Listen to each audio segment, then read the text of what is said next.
दोस्तों, आज जो मैं कहानी लेकर आया हूँ वो कहानी है भाई बहन का प्यार। इस भाई बहन का प्यार पर आधारित ये कहानी अजीत सर जी ने लिखी है। रेनू अपने कॉलेज जा रही थी, लेकिन आज उसका मन ठीक नहीं था। लेकिन फिर भी वे मन मारकर कॉलेज गई, क्योंकि कॉलेज में आज एक बहुत महत्वपूर्ण सेमिनार था। उसके छोटे भाई की तबीयत ठीक नहीं थी, इसलिए उसका मन भाई के तबीयत पर ही टिका हुआ था। रेनू और उसका भाई पवन सतना के एक महाविद्यालय में पढ़ते थे, जहाँ वो किराए के एक कमरे में रहकर अपनी पढ़ाई कर रहे थे। रेनू और पवन की बिल्कुल भी नहीं बनती थी। दोनों आपस में चूहे बिल्ली की तरह लड़ते थे। दोनों के मम्मी पापा गांव में रहते थे तथा खेतीबाड़ी का काम करते थे। वो दोनों इन भाई बहन की लड़ाई से परेशान भी रहते थे और चिंतित भी रहते थे। लेकिन पिछले कुछ दिनों से पवन की तबीयत ठीक नहीं थी, इसलिए दोनों के बीच लड़ाई का कोई कारण ही नहीं था। पवन बुखार से पीड़ित बिस्तर में पड़ा रहता था, ना ज़्यादा बोलता था। रेनू हमेशा गुस्से में पवन के मर जाने की कामना किया करती थी, पर ये सब वे गुस्से में कहा करती थी। रेनू को सब कुछ व्यवस्थित तरीके से चीज़ें पसंद थी।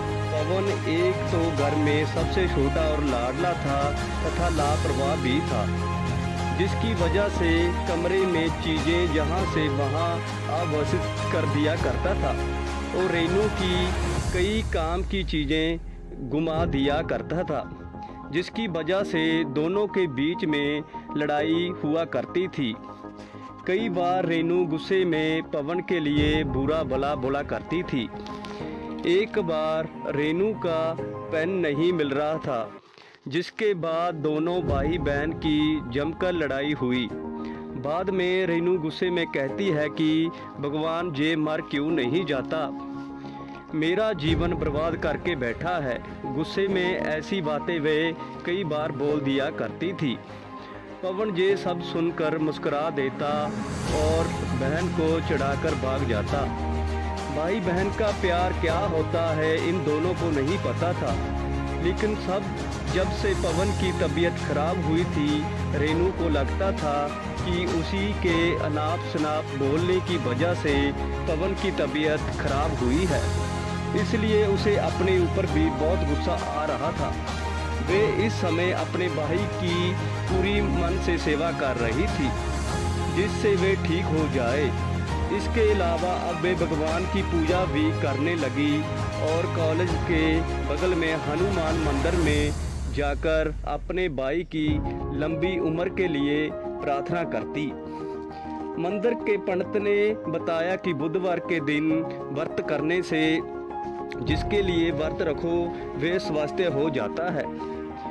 ये सुनकर रेनू ने बुधवार के दिन भी व्रत रखने लगी। पवन को जब पता चला कि रेनू इस समय उसके स्वास्थ्य होने के लिए व्रत रहती है, तो उसके मन में अपने बहन के प्रति श्रद्धा बढ़ गई और उसने भी अपने मनोबल को बढ़ा लिया कि वे भी जल्दी ठीक हो जाएगा, जिससे उसकी छोटी बहन को व्रत ना रखना पड़े। और धीरे धीरे कुछ ही हफ्तों में पवन ठीक हो गया। रेनू बहुत खुश हुई और उसके मन ही मन निश्चय किया था कि अगर भाई ठीक हो जाएगा तो वे मेहर में शारदा माँ के दर्शन करने जाएगी। कुछ दिनों बाद वो दोनों फिर से लड़ रहे हैं। आखिर भारत में भाई बहन का प्यार का मतलब ही है कभी एक दूसरे से लड़ना, तो कभी एक दूसरे के लिए दूसरों से लड़ना, तो कभी एक दूसरों के कपड़ों, पेन और बैग के लिए लड़ना। अगर आपको ये कहानी पसंद आई तो प्लीज़ इस कहानी को सब्सक्राइब और लाइक ज़रूर करिए। मैं आपके लिए ऐसी ऐसी कहानियाँ लेकर आता रहूँगा। Thank you very much.